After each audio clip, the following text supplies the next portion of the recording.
Which subject? Oh, it was the English oral Oh, really? assessment. Yeah. Oh, great. And so what you had to do like a presentation then? Yeah, it was like a kind of like an argumentative, where it's like give a speech and like argue a certain point. Oh, that's great. And yours was about what was it about again? About how surrogates should be compensated. Compensated, yeah. Yeah. Yeah, great, great. Um, so just so you know, th there's a real push amongst the sort of the thought leaders in the surrogacy community here in Australia to have compensation, um, because we're trying to make it more easier to do surrogacy here in Australia because we have so many problems overseas. There's Simon. Hello, Simon. Uh, Hello. nice to see you. Um, Sam, quick yeah, question. I haven't raised this with Ethan though, but Ethan, you'll still have your presentation written down, won't you? It's I think it's gone with my school account. Oh, have you got saved any of it? I Have you think it's got all a, saved to my school account, so and that's gone now. So I mean I can check later. yeah, we'll check later because if I recall that correctly, when I read it, I thought it was very good, and it might be something he can attach to his yeah, submission. yeah. Because just so you guys know, if anyone asks you, you don't need to fill out the template thing we've sent you. You can do it just as an audio or video recording of your thoughts. Mm. It doesn't have to be this template. Um, just to give you some flexibility here. And so something that Ethan's already done, like a more detailed thing, you're right, he could add that in as an attachment thing to Yeah, any of because this. I do recall it was well, he obviously spent a lot of time on it because it was for his VCE, but yeah, I recall reading. I thought, oh well, that's really good. So if he's already done the work, Yeah, well, yeah. yeah, he can amend it if he needs to be more on point. But No, that's great. I mean, yeah, look, some of the kids, the boys I've seen the responses so far, some of the younger boys aren't very eloquent in what they talk about. So it's good to have someone like Ethan who's a bit older who can put more words on a page. But mm, look, it's just great to get feedback from as many kids as we can. And we've had some kids as young as 11 or 10 doing these things, which has been mm, great. Um, Especially they just want to make an audio thing. The important thing from our point of view, it's in their words really, and they're submitting it with their yes, email address. Um, is the thing you just guys might need to help them with the submission, and I might just um take you through that now. Simon, have you had a look at the form? Yeah, we've got it in front of us actually. Yeah, great. Have you got any questions about the form itself? Uh, Not really. I mean, the form doesn't allow, the one that you sent through doesn't allow us to change the ticked boxes, that's all, but Oh, you mean it doesn't allow you to? to input anything, like it's just a PDF, so we can't change it in terms of I was born to surrogacy. It's just currently ticked as in Australia. We can't tick it to overseas. Oh, so to do that, you've actually got to fill it out online. Oh, there is an online. Is it? So there's an Okay. online, yeah. So if you just look at the online one and Okay. you do it online, it'll then let you sort of type in the answers on Oh, there okay. All and right. I change the didn't know. boxes there. Okay. And that if you do it online too, it'll also mean that if you run out of room on the in the box, it'll let you just keep typing um into more space Okay. without worrying about running out of room. Okay. Yeah, no, Charlotte's had a look at it too, and So, she's oh, okay. that's great, Charlotte. How old are you now, Charlotte? I'm 12. 12. Well, that's great. See, my kids just did it, and they're sort of nearly 14. But look, I might just share my screen now for a second, just with the form itself. Uh, where is it? So yeah, if you do sort of the online version that was in a link I'll send you, you can just type your stuff in there, and you don't need to answer every question. Um, and you can do your own thing, as I said.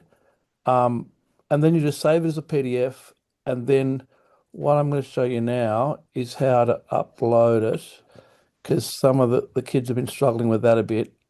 Um, so you save it to your desktop or something, and then um, you go to the submit to the thing, and it'll take you to this. Can you guys see that Yep. government website. So on there, you've just got to put in the kid's first name, surname, forget about organisation, and their email address. Now you've got to sort of say whether you want it to be de-identified or confidential or neither. So de-identified means it'll go on there. It'll go on the website for everybody to see, but without your name on it. And confidential means it won't go on the website. The committee will see it, but it won't go online. Yes, I mean, Ezra, do we have any, what's the word, opinion on what's the best way to do it if the kids don't care? You're on You're mute, right. I think. You're on mute. No, she's now. No, try now. Oh no, she's still not. She's still got weird sound. Um, Look, I mean, basically, if you're happy to, be identified, they'll use your first name only anyway. But they've also said lower down that they're going to de-identify all submissions for people who were involved in surrogacy arrangements. Yep. And the kids are classified as being involved in the arrangement because there's another question here you've got to answer. Where is it? It's not showing up here. Okay, I think I'm back. Can you hear me? Yeah, you can hear. Yeah, that's better now. Great. Oh, good. About that, we've just got a completely. My boyfriend's really into gaming. We've just got a full new setup, but everything clearly it's not working. But anyway, apologies about that. Just quickly in terms of like maybe, yeah, it's really up to you and your family what you feel comfortable doing. From a research perspective, I would love to see as many of the reports go up on the website, just because we don't have any information available from kids that are born through surrogacy and what they think about surrogacy law. So from my selfish perspective, it would be an amazing resource to have. But ultimately, it comes down to whatever it is that you feel comfortable.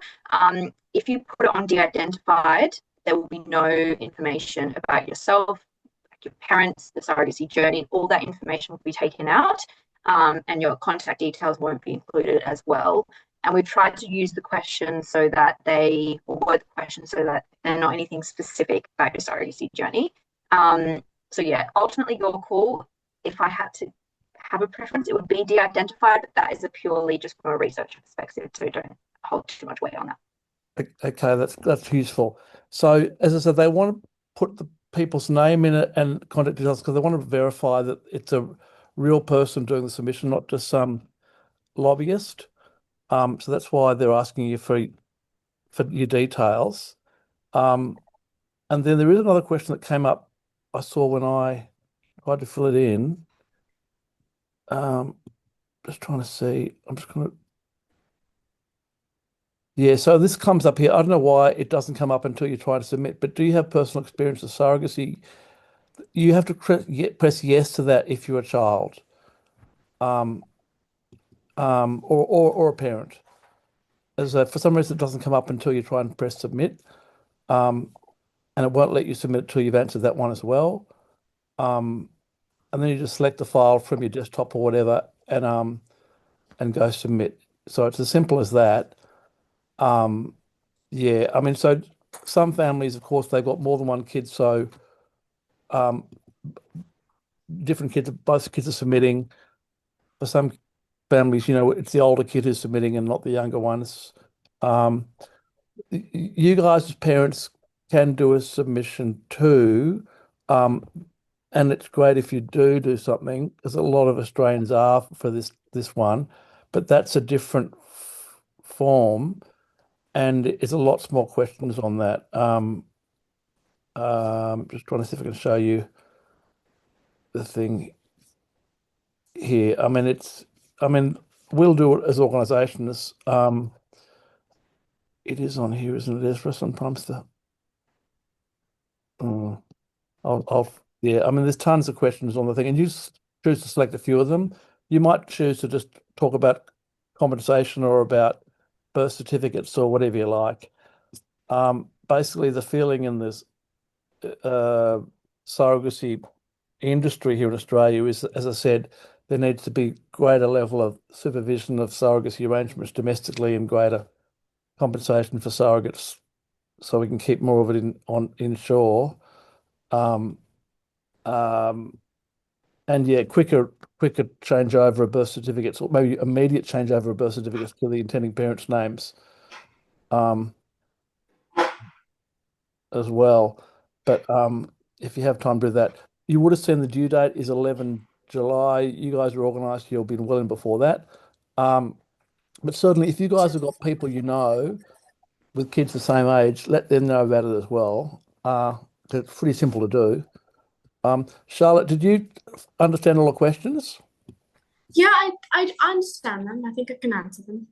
Okay, I think the one question we did have actually was there's a couple of questions that relate to the Australian process, whereas we went through the US. So, in Australia, the surrogates are allowed to change their mind. Oh, yeah. So, Yeah. so those questions are really about, are a hypothetical thing, So do you think surrogates should be allowed to change their mind? Just sort of as a matter of principle. Exactly. So although, obviously we didn't use Australian surrogates in the group in this meeting, the idea is, if you did have one here, what do you think as a kid? Do you think they should be allowed to change their mind or not? Just, yeah. Okay. Because that's been a barrier to people using Australian surrogacy. I mean, some of the kids who will be filling it out were born via Australian surrogacy. Probably about 15% of the kids will be in that group, and the rest not. So yeah, they're kind of hypothetical. Okay. Um, yeah. Just out of interest, Ethan, what did you talk about in your sort of presentation for the VCE about compensation? Did you have to argue a big case about it, did you?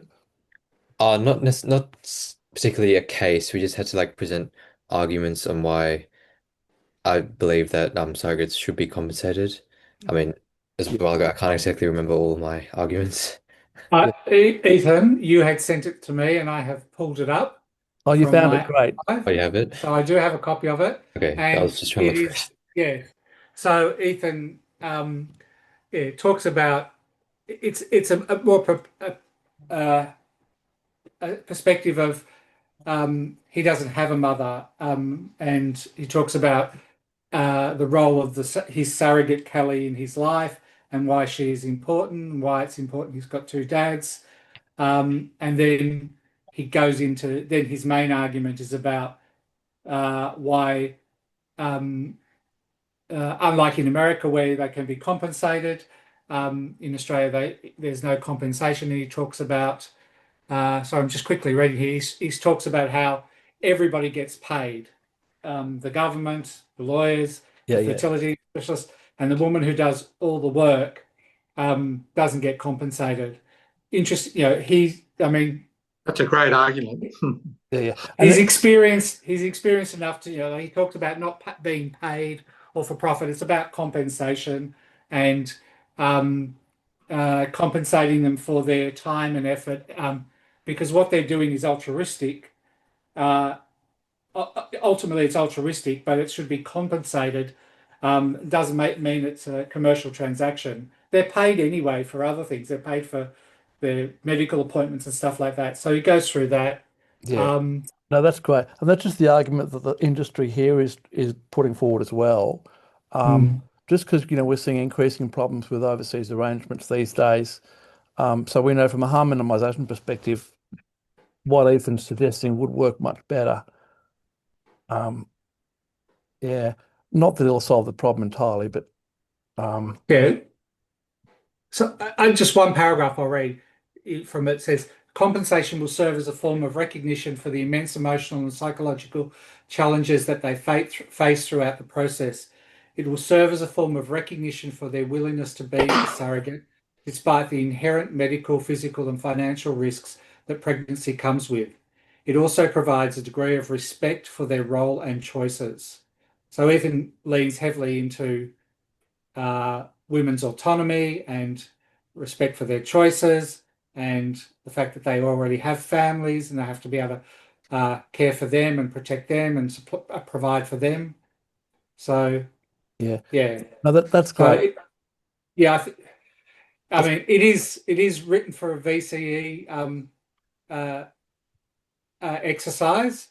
So, And but he's an I'd certainly, 18-year-old. I'd certainly submit it, for this as well. You might as well submit it. It's already written.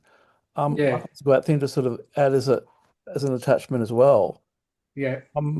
Just so you know, the commission, I know the deputy commissioner quite well for this inquiry.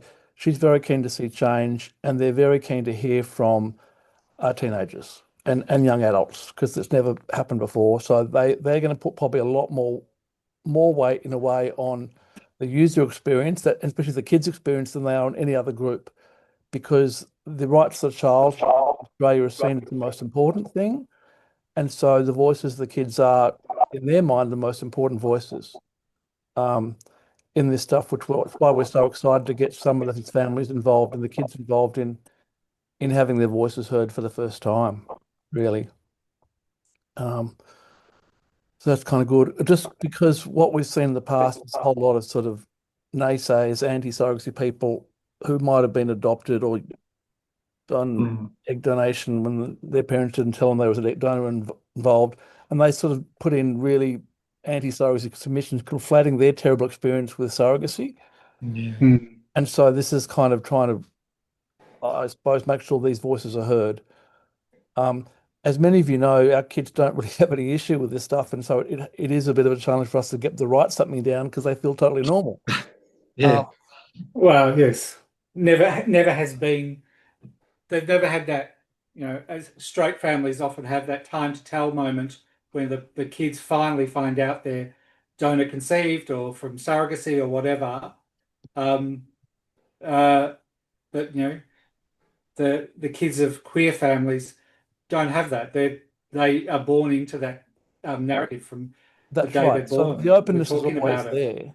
there. That's right. Yeah. I think that's helped these kids a lot. So they haven't had the kind of negativity that kids where it was hidden from have had.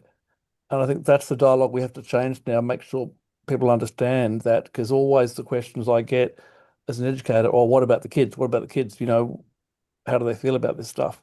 Um, so this is good. I mean, we haven't asked a question in here about, is it a problem having two dads? Because that's kind of a separate issue. Because you can have Yeah. I think it's irrelevant, and I think it's something we don't want to conflate. no, no, It, that's right.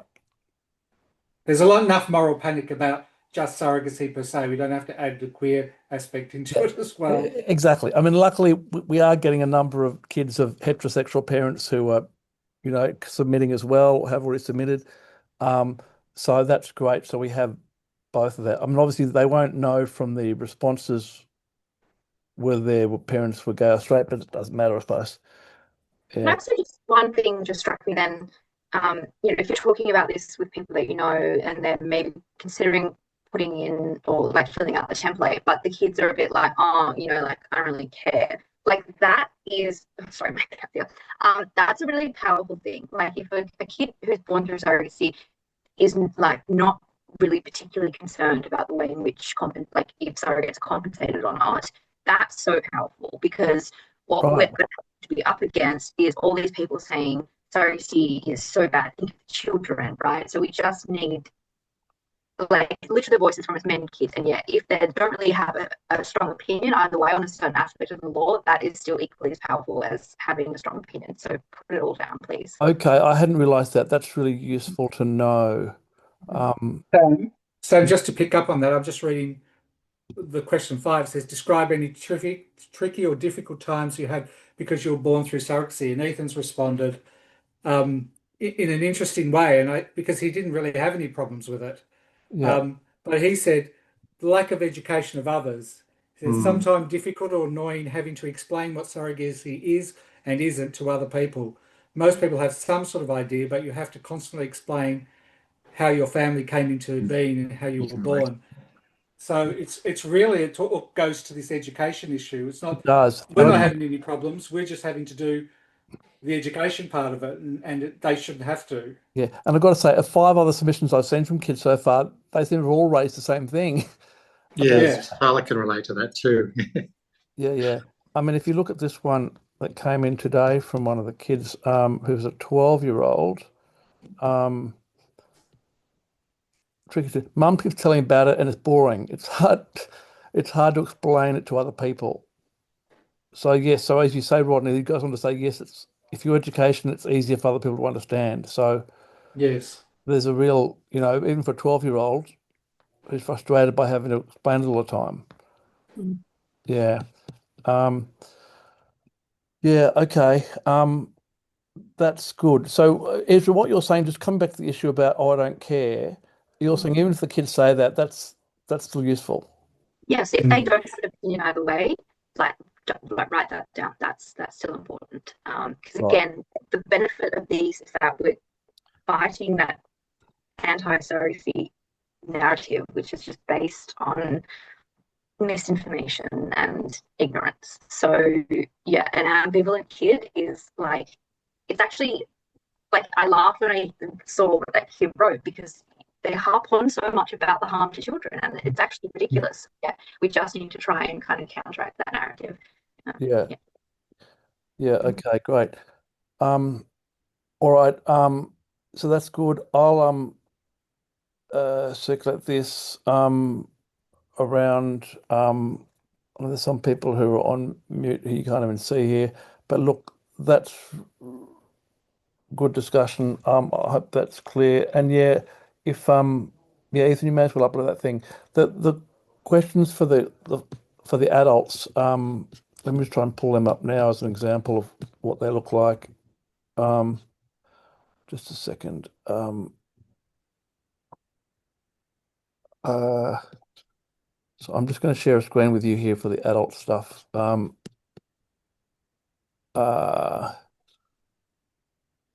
where is it here? Um, like, can you see that?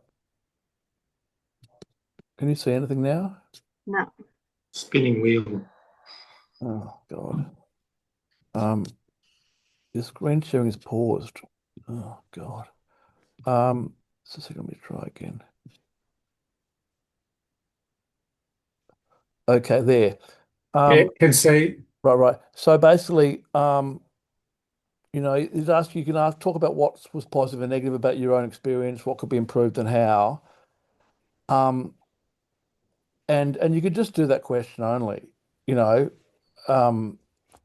if could have overseas, where you did it, what was attractive about the country, if you face barriers. Um, yeah, but I mean, if you want to go to town, you can go and answer other questions too, and there's a whole lot of other questions too about main barriers and eligibility requirements and uh, reimbursement and stuff like that. Um, should they be enforceable? So at the moment in Australia, only the some of the expenses are enforceable, I think, and that's about it. So counselling after the birth, all those kinds of things. So I'll make this available. Professionals. Oh, the other thing they're talking about in the inquiry is whether there should be matching services available in Australia. So, like organisations who can help match and support surrogacy arrangements, and if so, how they should work, because that's what happens in Canada and in the UK too, although they're still altruistic. And a lot of us who work in this area have seen a lot of really difficult domestic surrogacy arrangements going pretty pear-shaped. So for many people, it looks like that might having an agency model might help. One thing just to add as well, those 27 questions, I feel like they're mostly written maybe more geared towards the professionals in the field. Yeah, So if you're kind of looking at those 27 questions and getting overwhelmed, yeah, we are as well. So don't worry. I would say there have been a few like reviews into surrogacy laws before, and of the few like intended parents and parents to surrogacy that have kind of made a submission, rather than answering the questions, they've just written about their journey and their experience. So don't feel like you have to kind of follow a structured approach to answering those questions. If there's one that you feel quite strongly about, you add it in if you'd like, but if you'd rather just write about your journey, that's the most powerful thing. Those questions there are just to help guide if needed, but definitely Yeah. not necessary. And Isra, are you saying that if people had a difficult journey overseas, are they going to use that as an argument why they should improve things here? Is that what you're saying? Yeah, absolutely. Yeah, but they already know that as well, so they are looking around. Like that's why we need to make it better here in Australia. So if you are talking about a difficult journey and these are all the barriers you face, that's really important to document as well, because they are specifically looking at trying to reduce barriers. So yeah, if you talk about difficulties finding a surrogate, couldn't advertise, things like that, that's all really important information. And also talking as well about what things did you find were positive about your experience overseas. So what is the things that we can learn from your experiences as well overseas that we can potentially implement here? Yeah, so what worked well? Yeah, yeah. Okay. Yeah, so I suppose if they had an agency which was helpful for them having an agency, that's good to mention that. Yeah, okay. Yeah. All right. Um, thanks, guys. That's great. I think that's Sam, just one thing just came in. Rainbow Families has just shared a post about this on their Facebook group, encouraging people to put submissions in. oh great. That's terrific.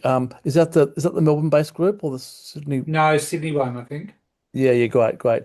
No, that's good. So there has been a lot of impetus actually to get people doing this stuff this time round, which is great. I mean, a lot of those families who've got older kids now have sort of disappeared, if you like, from the community. I've sort of managed to track down, I don't know, contact details for about 100 of them.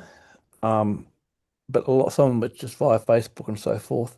Um, so that's kind of useful. It's a little bit harder now because a lot of the at least the gay dads who had kids around, or that the period shortly after we did, have all exited from. Well, a lot of them have exited from the Facebooks and those sort of groups because their kids are now at that age where um, they're off doing their own thing and that sort of stuff. So they're That's harder right. to contact.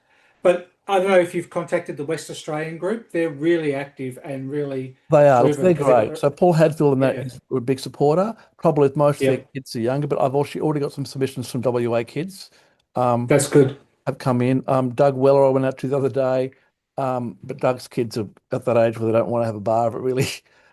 Yeah, Um, no, yeah, we know them very well. We see them all the time. So yeah, yeah, but try and yeah, see if these kids might at least do it. They won't do webinars, but they might do that. Um, all right. Um, that's great. Nice to see you, Simon. It's been a while.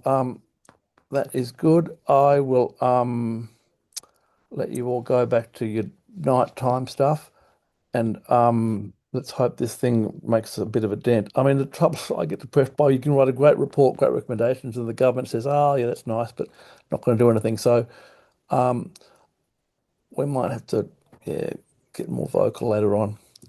Um, but that's good. It's just so wonderful to see some of these kids coming of age now and having voices. okay. All right. Thanks, guys. Good to see you all. Thank you. Thank you. Bye. See you See ya. guys. Okay. Bye.